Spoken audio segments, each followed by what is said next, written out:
What's up, guys? My name is Brennan. I'm joined with Trent, and this is Recall.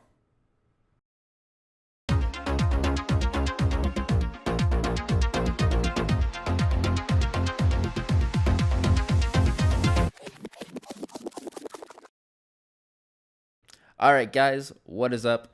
We got a lot to talk about in the first week of LCS and League and all that fun stuff. So, Trent, go ahead and take us away. All right. Well, if everyone is watching, we had a very interesting game or week one start.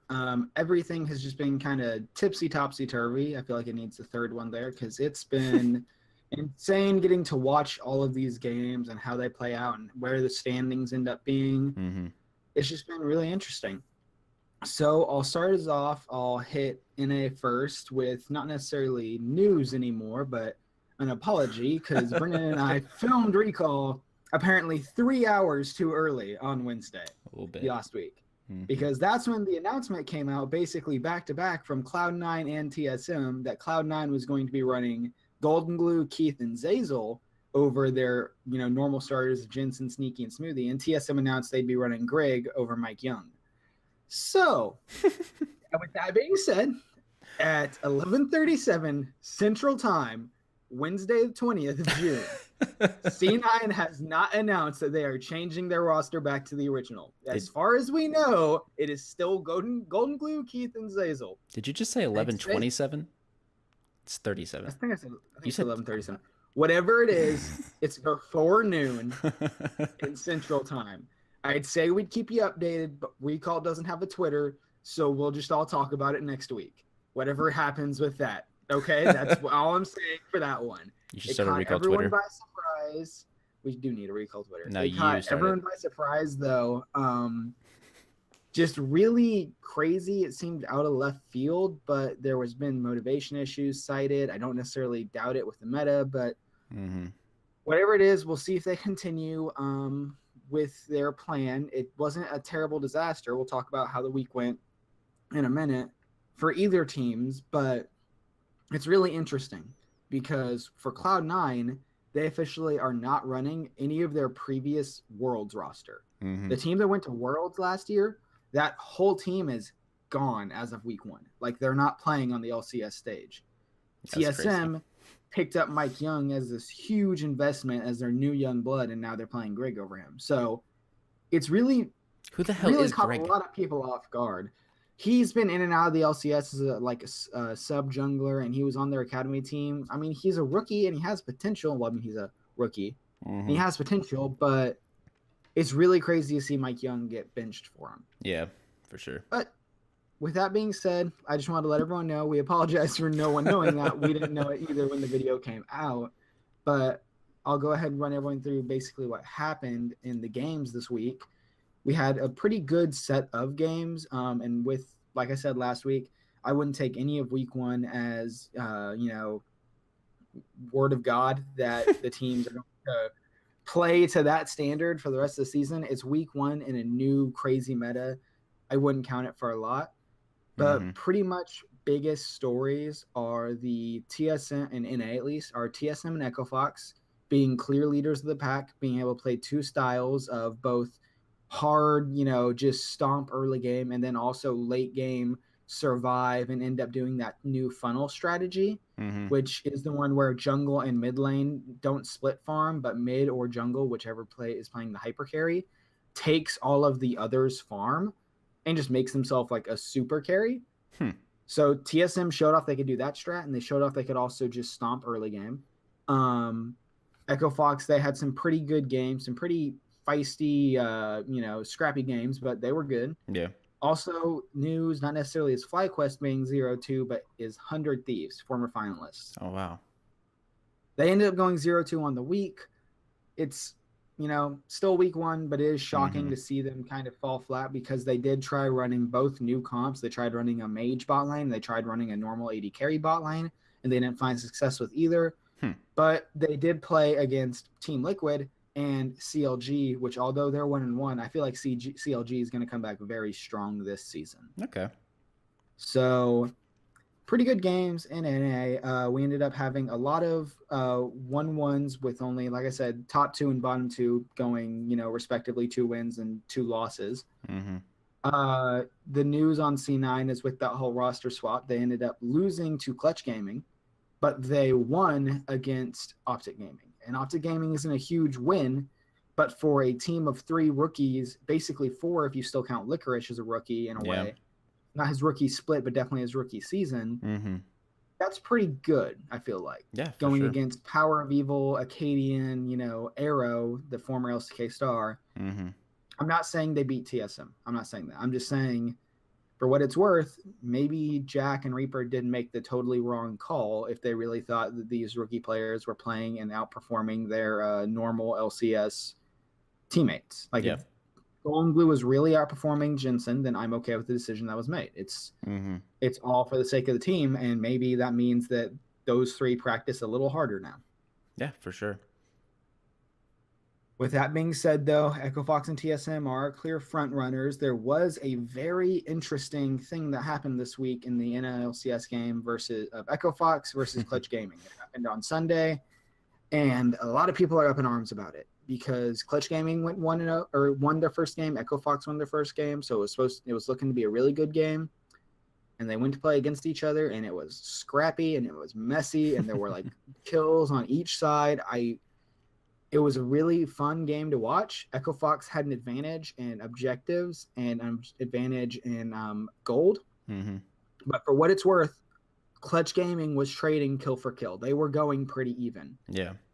However, a game-breaking bug occurred, and after Riot officials tried their hardest to see what they could do, I think they tried chrono breaking, but it was determined that the game-breaking bug would just occur again, and there would be no way to fix it. The only way to solve the issue was to revert the game to picks and bans and start it all fresh, clean slate. Wow.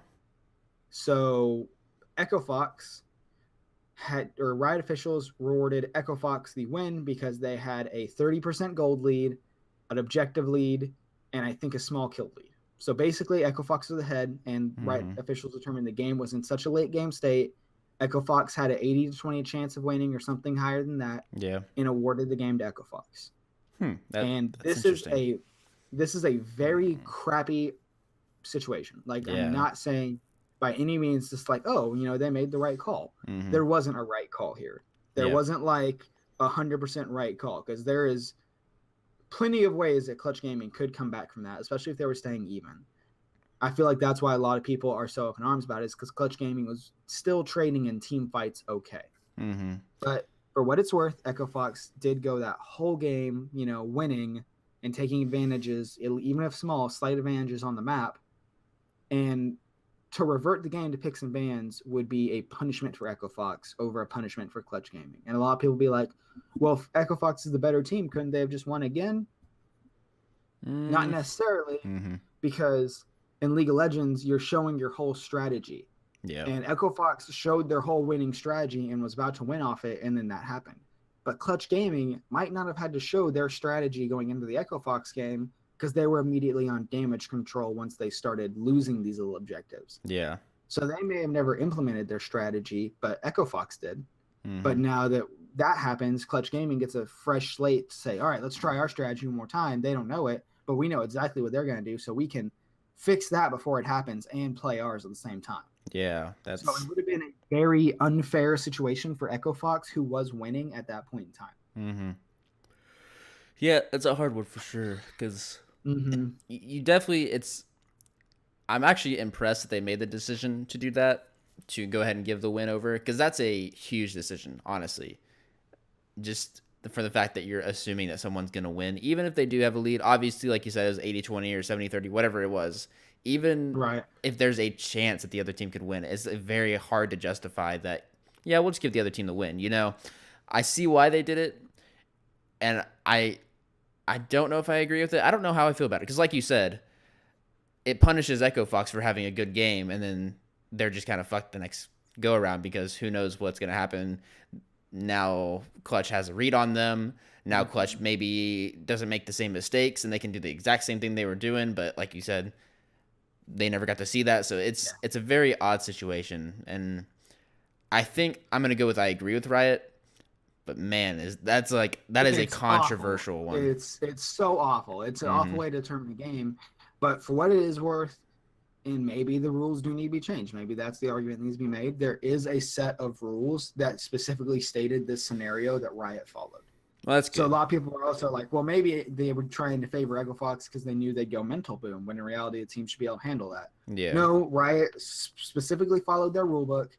Now it's an issue of if the rules need to be changed, not if it was unfairly given to Echo Fox. Okay, that changes my opinion completely then. If that was in the rule book before, they were following the rules. That's what the teams have agreed to. I mean, doubt any of the players even read the rule book because, it's basically a terms of service. Breaking bugs like that. Yeah. But it's a very crappy scenario. It is for sure. But if it's in the rules, they did the right call, because I would be way more against them bending the rules and trying to figure out the best situation rather than stick to the rigid, So, okay. Yeah. I agree with them there then. But, I mean, that's pretty much all the craziness. The only other really interesting thing to happen was Golden Guardians taking game off Team Liquid. Mm-hmm. And that was a really fun game to watch. Contracts and Lorlo popped off. It was actually... And Impact was playing a little funny in the top lane. Mm-hmm. The Contracts went top and got I think a double kill, but he got or at least a really good gank on Impact. And then Lorlo just popped off on Aatrox, and it was super entertaining. Yeah. Now, it's a snowball meta. I don't think that much of it. I think a good early game can literally win you the game, which, not getting into that whole issue, but fun game to watch. Team Liquid ended up dropping a game to previously 10th place team, but Golden Guardians was arguably a 5th or 6th place team in the second half of last split. It was just their horrible start that made them a last place team. Yeah. So we'll see what happens. Hopefully it means that Golden Guardians is going to do well this season, but not that's indicative of Team Liquid doing poorly. Yeah, for sure. But that's all of NALCS, and boy, did I spend a lot of time talking. Now we're just going to start getting into EU, LCK, and LPL. Woo! I'm going to try and keep these shorter. There's less controversy going on over there. The interesting things of note are basically how well and poorly teams are doing, depending on how they did last season.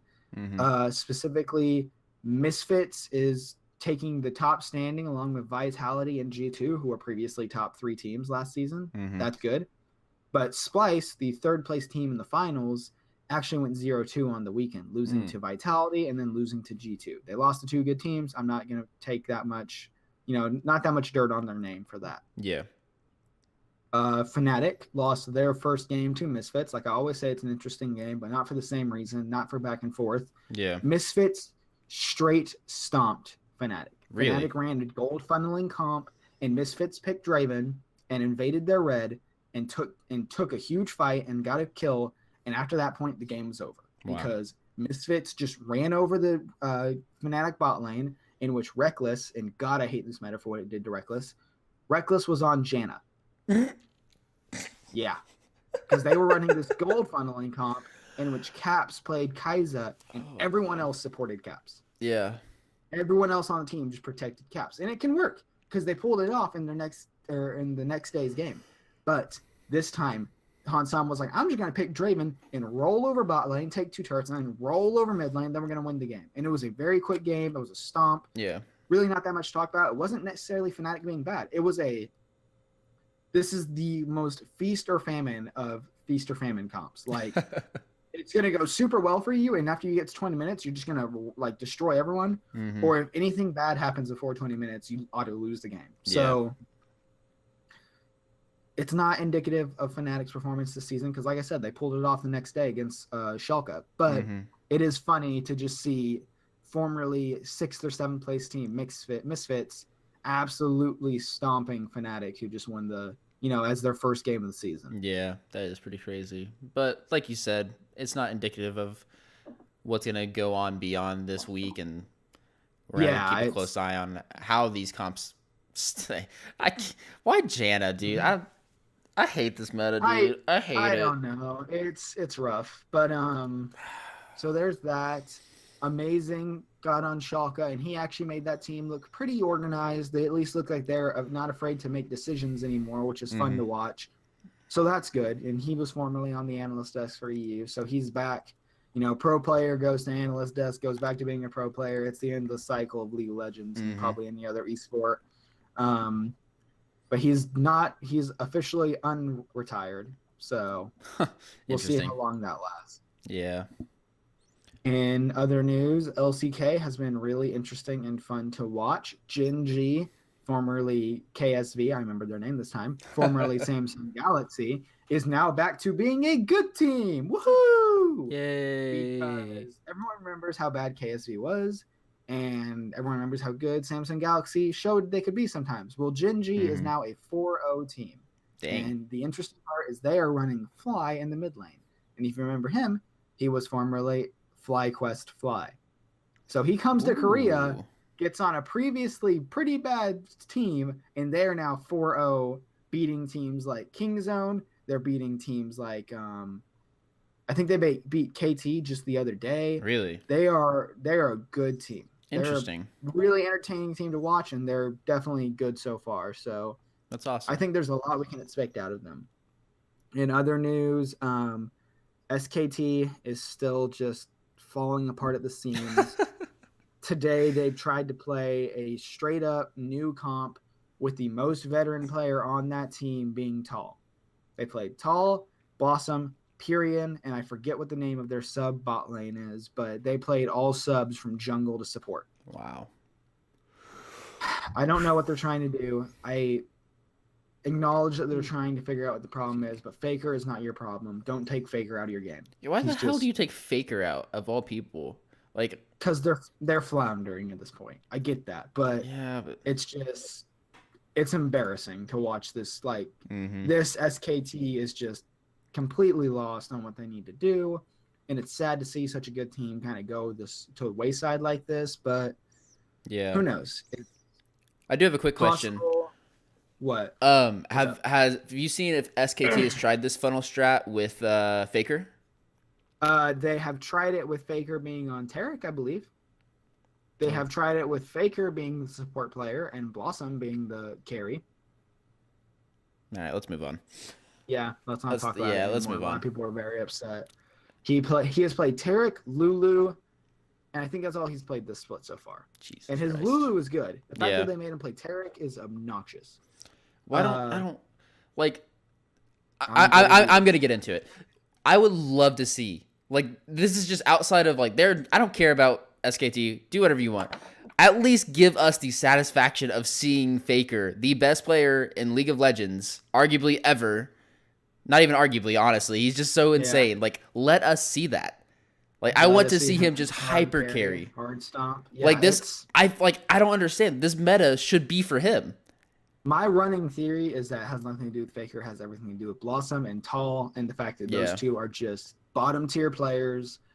And I heard a really good segment on it on The Dive, which is Riot's actually like podcast about pro League of Legends, is that the only reason you ever went to SKT was to win, because they were like basically the Nazis of LCK. Don't take that the wrong way, but they were like extremely strict on how you played the game and how you practiced and everything. There was no fun in that game house. None of it at all. Yeah. But now that they're losing, why would you still go to that team? Yeah. Because if you're losing and you're not making any money, because they're making less money than other pro rosters in Korea, I think so. I believe they're making a significant amount less compared to things like Kingzone Dragon or Gen.G or stuff like that.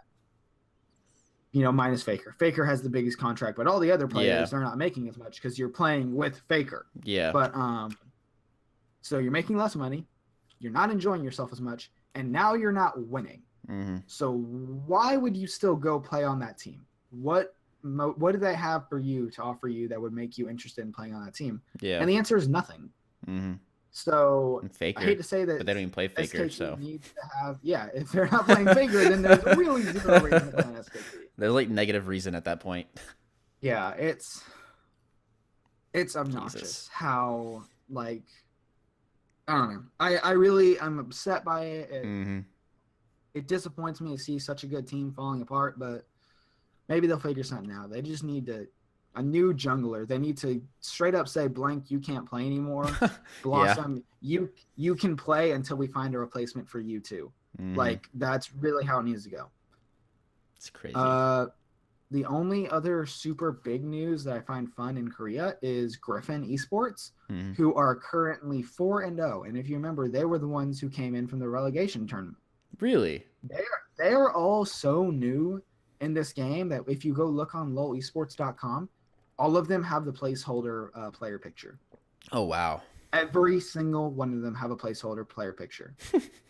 But they have just been winning consistently, playing great. It's so awesome. Good to watch play. And maybe it's the meta, maybe it's favoring them, but they've played up against teams. Let me find their match history real quick, because I know it's been pretty decent teams, I think. Yeah.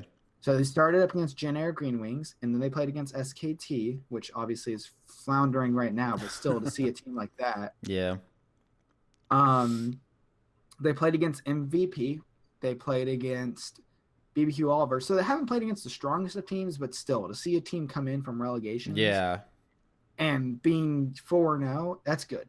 Oh, yeah, that's like callbacks to Misfits when they entered the EU LCS and were dominating the game. No, that's awesome to see. I love that. So hopefully we'll see some real stars come out of that team, and hopefully we see the team stick around, because I hate to see it when these teams get like poached of all their talent and then they just kind of fall back to, Challenger Series. Yeah, that would be pretty sad, but it's the way of life. It's how it goes. It's the way of life in these leagues, I guess, huh? Yes, sir. Well, some of the other fun news is definitely just the LPL. IG is back at it. They are 2-0. We still have not seen the Shy anywhere in these games yet. Hopefully he shows up soon. I'm really hoping. Yeah. Because it's really sad to see this great player not playing so far, but I'm sure he'll be back sooner rather than later, unless he cut his finger off, which is still very possible, because that's the reason he didn't attend the finals or MSI was because, the finals is because he had a hand injury. Yeah. So hopefully something like that doesn't happen, but for what it's worth, it could. Hand injuries, don't give me that quotations. Hand injuries are real. No. I'm just saying a hand injury is vague. Because a hand injury could be your hand cramped really bad playing basketball. It could be like what happened in the NALCS, where I think someone straight up cut their hand open on a basketball goal, or it could be that someone just cut their fingers off, because that's a hand injury too. That's fair. That's fair. Hand injury can encompass so much with gaming and so little at the same time. So yeah, I see what you're saying. Hopefully he is gonna come back. Missing a finger or not, we hope he comes back. Yeah, hopefully he can play with his foot. I don't care. I don't even care. Let me see the Shy again. He can still play aggressive. No one else gets to use that mouse or that desk for the rest of the day. They have to schedule all games last. Aside from that, LPL has been pretty good. IG has been top of the ladder. There's also Suning Gaming, which has gone 3-0 so far. They're pretty entertaining to watch. Aside from that, it's been pretty, the standard teams are winning, the standard teams are losing. It's pretty good parity in the league. I will say the RNG is actually 1-1 right now. Okay, nice. They are 1-1. I think they did run Able in their first set of games against JD Gaming. So I wouldn't take that too much. I take that with a grain of salt, but good team so far. There's really nothing super crazy about all the LPL going on. There hasn't been anything like stand out. There's this huge news that we all need to be focused on. It's just going to kind of be there. And like I said, like I keep saying, we'll have a better idea of where these teams are actually standing come week 3. Once that rolls around, then we'll be like, all right, we know that these teams are stronger, these teams are weaker, and all of them will be picking a style in this nuke meta that they prefer a little more, whether that be funnel strat, regular marksman bot, mage bot, bruiser bot, everyone will slowly decide, hey, this is how I want to play the game a majority of the time, so we'll do that. Yeah, for sure. Well, awesome, Trent. Yeah, that sums up all my League of Legends talk. Basically, going to be watching out and waiting, and just keep an eye on your NALCS rosters to make sure crazy things don't happen again. Let me check Twitter real quick and make sure. Yeah, Give me we'll 2 check it seconds. again one more time too before the episode ends, Yep. just to be entirely sure nothing insane has happened. Yep, nothing yet. Nothing yet. Awesome. Okay. Well, appreciate you, Trent, as always. Doing a great job. Everyone go follow Trent at Avius Gaming and stuff. But yeah, we'll go ahead head over into some Overwatch. We had a fun week. We wrapped up Stage 4 and the regular season of the inaugural season of Overwatch League. Lots of fun things happened. Last week, we told you to watch out for Houston and the Dynasty. They were both in the playoff running, the actual, what do you call it, finals of it. So not the actual stage finals, but the overall league finals. And they were just on the barrier there. They needed to win both their games. Both teams had to do that, as well as the Philly Fusion had to lose both their games. So a lot had to happen, but at the same time, it was definitely possible. Unfortunately, that didn't happen. So Outlaws ended up losing to, who did they lose to? I don't even remember. Let me see. The Houston Outlaws lost to New York Excel. Oh yeah, that was such a good game too. I was honestly, so like at the start of that game, I honestly thought New York Excel were just sandbagging super hard and we're gonna let the Outlaws through. Like no lie, first game Outlaws ran over the Excel like no problem, easy peasy. It looked like they were playing against Shanghai. It was actually disgusting. Wow. But and I think it had something to do with the map, just because it was Blizzard World. Blizzard World, there's a lot of like different strategies and stuff. And right now, like New York Excel, they are good. They didn't have to win anything. And so they're really not playing as a team as much. It's a lot of individual plays, which was really interesting to watch. And so rather than like this clear, concise strategy that we usually see from the Excel and just them popping off, they were very just construed all over the place. Outlaws were picking them off everywhere and they ended up losing. That game did go to overtime, but like again, it just felt like Outlaws were running over them for the most part. Game 2 was a little bit more on the side of Excel. Lunar Colony hasn't been the best map for Outlaws. It never has. Lijiang Tower was really good for the Outlaws, and then Dorado. I don't know. Pine came in on Dorado, and it's just Pine. We know how amazing Big Daddy Pine is on his Widow, especially a map like Dorado. It was just, he had free reign. It was actually insane. And then the last map, Game 5, went to Nepal, and Excel just kind of took over at that point. That was kind of sad. We didn't even get to the third game, but it was fun to watch.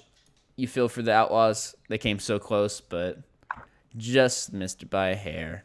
On top of that, I think Dynasty they lost against the Gladiators. They ended up losing again. They lost 3-1. And it was very interesting. And at this point, I'm kind of on the side of, yeah, the Dynasty didn't deserve it. Gladiators actually did not have Fissure during this match. Oh, wow. And they still won 3-1, which is really interesting because the first game was on Kingdra. I thought that for sure, like, oh, man, Gladiators are getting ran over right now. Like, I don't remember the new tank player. Let me see if I can find it. iRemix is their other tank player. And I mean, it's not like he's a horrible player, but he's not in line with their strategy as much. He kind of just went in randomly and would just die. It wasn't fun to watch. It wasn't the Fissure we're used to, the all-star player that brought this team together. But they ended up kind of hashing it out. Dynasty won the first map, but after that, it was just all Gladiators from there on out. So definitely was fun to see. You feel for the Dynasty as well, just missing it. But if they can't beat a Gladiators without Fissure, then they don't deserve to be in the finals, if we're being completely honest.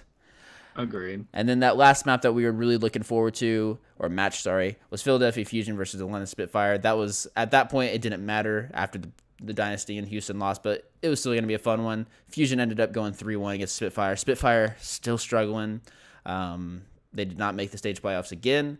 And honestly, they almost, I think, just barely made it into the final. Yeah, so they were 24-16, so they just barely made it into the finals. Their map differential, though, is what kept them in it from stage 1 and stage 2. So they weren't going to be knocked out by any means, but it is kind of scary. that they were that low compared to what they were in stage 1 and stage 2. And I'm kind of worried to see what they are like in the actual finals, because I don't think they can compete with these better teams. I think they kind of bust her out first round and they're going to be gone, and we're not going to see them again until next season. Mm-hmm. So we'll see how all that goes. It was definitely a fun week to watch. Really good results. One really fun storyline was the Dallas Fuel. So the Dallas Fuel, as everyone knows, was a buster of a team. From stage 1 through stage 3, they were just looked horrible. They had one of the best rosters on paper, but it just never came together. But stage 4, they started off really, really well.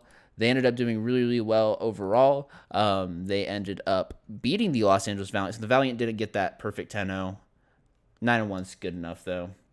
Mm-hmm. And what's kind of actually interesting, Los Angeles Gladiators were actually in the number 1 seed spot at the end of that, because they had a better map differential than Los Angeles Valiant. So they're both interesting. Yeah, both LA teams were 9-1, and Gladiators had a little bit better of a map differential. So that was pretty cool.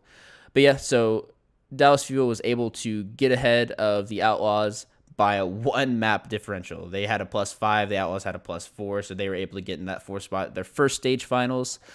Unfortunately, they had to play the New York Excel first round, but they did really, really well. The game, it was 2-3 in favor of Excel, and they almost got the reverse sweep. So Excel won the first 2 games, and then from there on out, Fuel won on Lijiang Tower and Kings Row, and then the final map, it went to all 2 points, and Excel were able to edge them out just barely.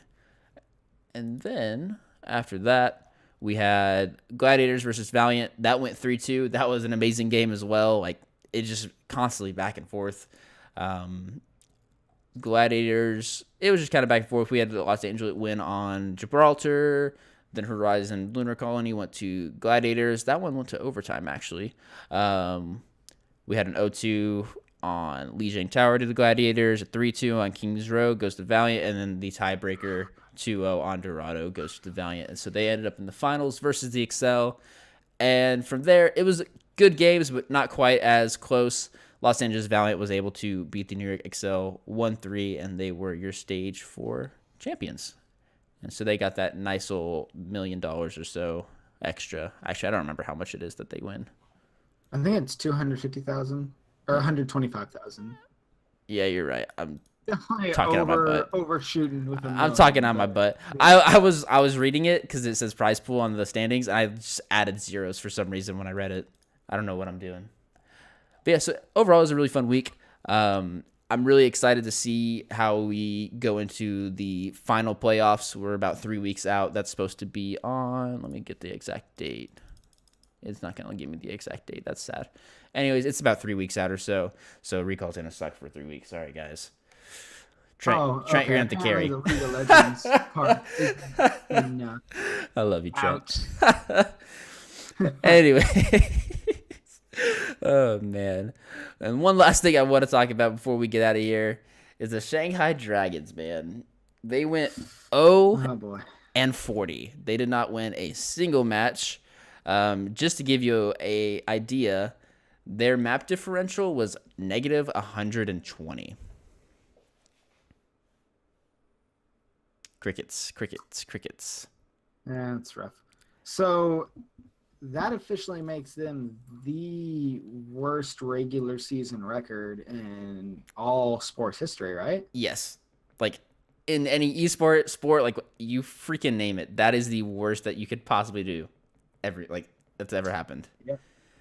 Let me do some quick math real quick. So there were 40 games each, or 40 matches. Each has 4 maps at the minimum. So they went... So that would be 160 maps, right? And they had a negative 120. So they were only... So at best, they went 1-4, and that's not counting the games where there were 5 games. Mm-hmm. Which the 5th games never count anyways towards the map differential. But yeah, so that it's just... It's so sad to see, honestly. That is a rough season for them, and I don't know. That's So this takes us into the conversation of why potentially the whole franchising deal is not a good thing for esports. And this is going to be your very, very first example, cream of the crop of why this is a horrible thing at this moment, because as there wasn't a lot of detail as to how the owners got picked and how the owners were allowed into Overwatch League. There was a however much $1 million buy-in, all that stuff. But as far as the level of, oh, this guy actually knows what he's doing, or he has past experience, or he has a good roster setup or something like that, there wasn't any real standards set as far as I know. And I think that kind of shows with an 0-40 team. And so it kind of makes you wonder, what do we do from here? Because as an 0-40 team, all that does is devalue the league. I mean, there's other bad teams. We've got the Florida Mayhem. They were 7-33, but they won some matches. They weren't great. They were pretty bad, but they won some matches. We have the Dallas Fuel. They were 12-28. They were pretty horrible all season long, but they won some matches, and at the end, they made a fantastic run. To the stage playoffs. And then, like, even so, the San Francisco Shock, another example. They were pretty bad. Like, stage 1, stage 2, stage 3, they got a little bit better because they had Sinatraa, and then stage 4, they got really good. They went 17-23. There's still matches on there. They were pretty far negative, but I mean, they're not jeopardizing the league's value like whatsoever. The Shanghai Dragons going 0-40 is just, it's like, why do you even watch those games at that point? You know? Now, there is an argument that there's so many fans for Shanghai, even outside of China, just because they want to see them win. That helps out Overwatch League's value as a monetary value, but a viewership value, it's just, I don't know. I don't know where they can go from here. And even as a organization, Shanghai, there's nowhere for them to go. Like, you know the old saying, there's nowhere to go but up when you're at the rock bottom, but they don't have legs. They don't have arms. They can't climb up. They're just a disembodied head just sitting there trying to roll around in their own filth. Like, that's what's happening, and that's what's going to happen because, one, all the good Chinese players have decided to be streamers and don't want to play in Overwatch League. And I don't blame them. They don't want to move to America. That was a big change. Two, there's really not a way for them to get any, like, import any outside talent from the US, from Europe, anything, because a majority of the Shanghai Dragons speak Mandarin. That's a hard language to understand. And two, just the language barrier, it's going to be so far out there that I don't think it's even possible, honestly.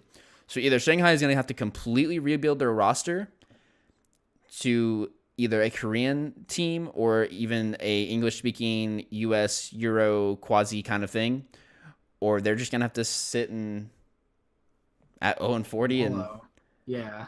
It's just, I don't know. There's not a lot of outlets for them to take at this point, and that puts into question: is it worth having Shanghai Dragons representing the Chinese region over having an actual decent team that may actually put up a fight and get a better team? Would it be better to finally have like another, I don't know, think of another American city team or a European team, maybe like Berlin? Like, yeah, exactly. It's a really hard sell, a hard question to run, but then everything's going to get called into question on like how are teams kicked out of the Overwatch League? How is an owner forcibly, removed? Yeah. Because I don't think anything's been announced on that, and there's been plenty of scenarios in previous sports league where a owner has been forced to sell their brand because of their own issues, and really it's never because of horrible performance like this, but for other issues. Is this something that should force a team owner out, or should that be exclusively saved for controversial statements and doing the wrong thing, not just sucking at the game? Yeah, I would lean personally on the side of, if they're not performing their own 40, there's got to be some kind of relegation or something. Right. But that's the hard thing with the franchising. And that's another thing is, none of these players had to qualify for Overwatch League. None of these teams had to qualify. They gave them the money, as far as we know, because we don't know a lot, but they gave them the money. They said, give us your rosters, and you're in Overwatch League. So this team wasn't proven to be good. And a lot of the teams weren't. I mean, you look at the Dallas Fuel, look at the Shock, look at the Mayhem. All these teams weren't proven. Shanghai is just a step below. I would even venture to say a lot of the contenders teams, so that's like Overwatch League's like amateur scene, I bet you a lot of the amateur teams could beat the Shanghai Dragons because of just how poor they play. It's not that they have horrible players. They're not like just terrible, but they don't play as a team. They don't bank on their ult economies. I saw them one game. They had all 6 ults up, all 6 ults, and they used them one at a time individually. Didn't layer them, didn't do anything, and they could have won the map. But no, instead they just lose because they don't know how to manage their ults, and it's just little things like that where you have people in Master and solo queue that can understand that better than the Shanghai Dragons can. And so, yeah. I don't know. I really do think there needs to be. I don't know how they would go about this because franchising, they have a spot, they bought their spot, they're there. And plus, you want to be able to represent that Chinese region because there are a lot of Chinese Overwatch fans. But do we really want it at this cost? And personally, I would say no. Overwatch League may say differently, Blizzard may say differently, but where I stand, I think the Shanghai Dragons should be gone, killed, done away with, burnt. I could see them getting one more chance. Like, hey, we're gonna, you're gonna be on probation, and I think that should be a thing. I don't want to say if you perform poorly and you're the 12th place team, you should be on probation. But if you perform this poorly, and I don't know how that metric would be measured, but if you perform as poorly as Shanghai Dragons did, you are on probation. Something you are doing is clearly not indicative of success. Like something is, it's not working, and you need to fix that. You know what's funny? The Shanghai Dragons they are going to be the standard of, okay, this team probably should be relegated. Like that is the standard. 0-40. Now, something I just had an idea. It would be interesting because we talked a little bit after the playoffs, the World Cup, and the All-Star break is over. The Overwatch League isn't going to start up for a few more months after that. And so there's going to be kind of an off season, but there's also going to be Blizzard announced that they were going to license off the game to different tournament organizers. So there'll be still tournaments going on here and there as we go through that off season, which will be really cool. Something I would like to see is to see a contenders basically tournament and then maybe throw in these bottom 2 teams, the Florida Mayhem and the Dragons, and see what happens. Now, I don't know. Again, I don't know how that will go with franchising. It makes it very, very sticky as a situation, but I would love to see some of these contender teams. You don't even have to have the contender team replace if they beat the bottom tier teams. But it'd sure say a lot if the contender teams were beating the bottom tier teams. It would say a lot. Like that would prove a point at least. If you can beat these contender teams, like there's no pressure, you don't lose your spot.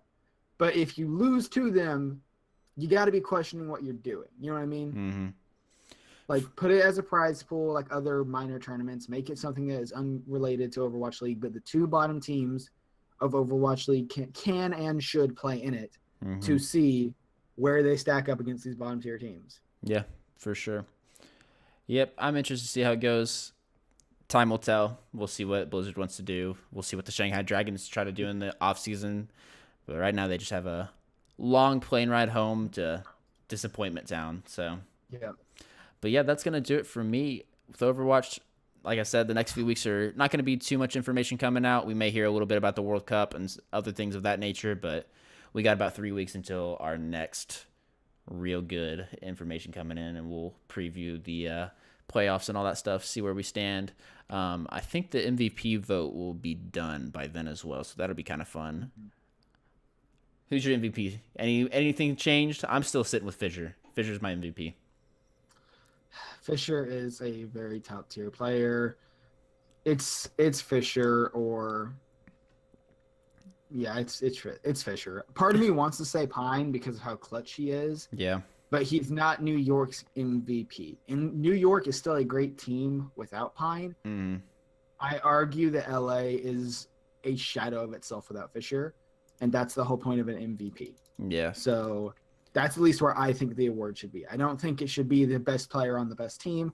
I think it should be the best player on a team that literally would be nothing without that player. And exactly. I think that is Fissure. Yeah. Yep. Definitely Fissure. I'd make the argument of it being Sinatraa, but he got in so late that I Mm. can't say that reliably. Maybe next season, if he saves that team again and he does as well as he does, then I'll be like, all right, yeah, Sinatraa was MVP caliber then. He's MVP caliber now. We just didn't know it then. So Yeah, as far as we know, Fisher is the MVP. I do agree. Alrighty, well, that's going to do it. Trent, you got anything else to add before we get out of here? I just refreshed the Cloud9 Twitter page. Still no updates. They are running Golden Glue, Keith and Zazel as of 12:20 Central Time. All right, that's all I have to say. Alrighty. And if they do something again, I'm gonna be really upset. Dude, literally as soon as we press the stop recording button, it's just gonna. No doubt. I'll just start recording again. We'll do a little cut. We'll do a quick announcement, 30-second announcement. Perfect. Alrighty, it's like guys. the post-credit scene in a Marvel movie. Exactly. That would be good. It's just Thor's hammer, but it's a note. You pick up the note. I don't feel so good, Mr. Stark. Oh no, dude, I haven't seen that movie. Stop it. Spoilers. I still haven't seen that. God dang it. Dude. Alrighty, guys. How? We appreciate you as always. I don't know. I don't even know how I've not seen it. Anyways, I'm broke. You can follow me at BrennanH_ on Twitter. You can follow Trent at Avius Gaming on Twitter. We always appreciate it.